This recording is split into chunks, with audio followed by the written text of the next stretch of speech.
Hello, my name is Matt Kessler. I'm an analytics manager here at Bluetree Network. Today, I would like to give you a brief demonstration of the reporting capabilities that Bluetree is able to offer regarding surgical suite operations reporting.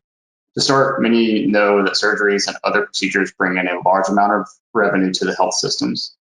The challenge becomes, how do we ensure that our processes for delivering procedural care are efficient without sacrificing patient care to minimize costs and improve margins? This is where Bluetree comes in. We can help you set up a suite of reporting for your surgical suite and analyze areas which will yield the greatest return with process improvement. The following is a small piece of the overall surgical suite acceleration initiative. We will focus on a few of the operational reporting metrics and visualizations that we would deploy your organization in terms of surgeries. But this could also translate to other procedural areas in your organization as well. Here, the first dashboard I have on the screen displays surgical volumes over time. We have overlaid the past 2 fiscal years as well as the current fiscal year to date, this being January through December being the fiscal year start, the fiscal year.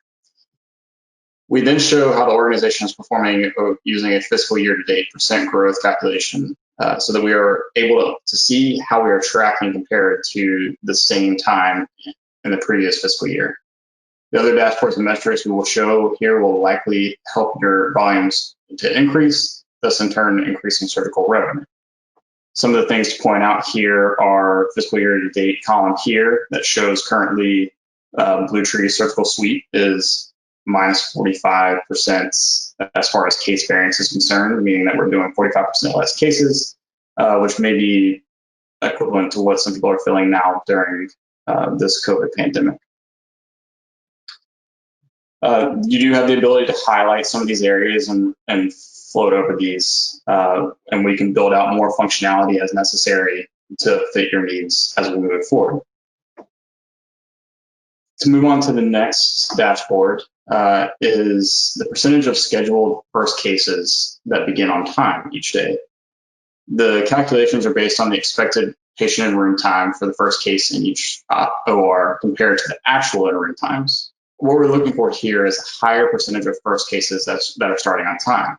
The more often a surgical suite can start the first cases of the day on time, the less it will affect downstream cases from being delayed. We also provide metrics for the total delayed minutes as well as the average delay minutes per case that month. This allows you to understand just how late some of these cases are starting on average.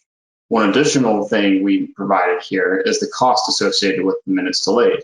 For this demonstration, we have done some research and assumed the cost per operating room minute is $60 per minute.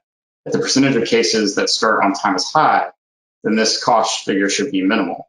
What we would aim to use this dashboard for would be to show how starting first cases on time would reduce the unnecessary cost of having an operating room up and running that has not been utilized.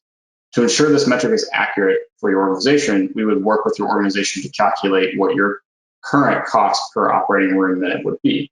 A couple of things to note here on this. We can see currently as of July 20 of this year, Bluetree operating room is at 80% of first cases starting on time. With that being said, their total delay minutes for this month is about 6,000 minutes with an average delay per case of 47 minutes, which equates to about $360,000 in operating room costs that is being accrued to the room not being utilized. So far over this rolling 12 months, Bluetree OR has accumulated about $3.3 million of unnecessary costs for these first cases being started late. The next dashboard I want to cover here is the scheduling accuracy dashboard. This dashboard provides an overview of how accurate cases have been scheduled. This allows us to understand if there are certain surgical groups or providers that are better at predicting a case length than others. This data would be used to have a discussion on how we can better schedule to utilize block time more effectively. Ensuring that the schedule duration for the case is accurate is huge in making sure that cases do not run over, which in turn could push cases immediately following it later into the day. In combination with minimizing downstream delays, having accurate case scheduling to provide insight on where additional volume can be added to increase overall monthly surgical volumes and revenue is ideal. To look at here, this is a dual axis graph here, the line is showing the percentage of hours that were misposted, meaning that the actuals and the schedule do not match. The bars show the actual number of hours that were misposted. So right now for the month of July, we can see that the surgeons in Bluetree OR have misposted 377 hours, which equates to about a 14.6% misposted rate there, meaning that they are actually using more time than they're saying they're actually going to need. This could be an issue, like we just discussed, that could push cases later into the day. It could even possibly cause ORs to have to cancel cases or postpone them to a later date because they do not fit anymore with all these downstream effects from inaccurately scheduling. The final dashboard that I want to provide is the turnover times dashboard. This one is not well built out. There's more that we could do with this, but for the sake of demonstrations, just wanted to give a high level overview of what we have the capability of doing. This goes along with scheduling accuracy. This metric shows how long it takes for a operating room to be turned over. So meaning a patient leaving an OR to another patient entering that same operating room for another surgery. Ideally, we would like to minimize the amount of time that this takes, but we also understand that some procedures inherently take longer on the cleanup. Example, a total knee replacement for an orthopedic surgery would take longer to clean and turn over a room compared to a cataract surgery from an ophthalmologist. This metric will help to get on additional cases that becomes more predictable, meaning that it can be reined in a little more. So what we're looking at here is a control chart. And what we want to understand here is how often are we in control and how often are we out of control of our turnover times, and how can we kind of dial that in a little more to be able to make it a little more predictable, to add that into our schedule breaks that will help with our scheduling accuracy as well as the split of time during the day for the surgical operating rooms here.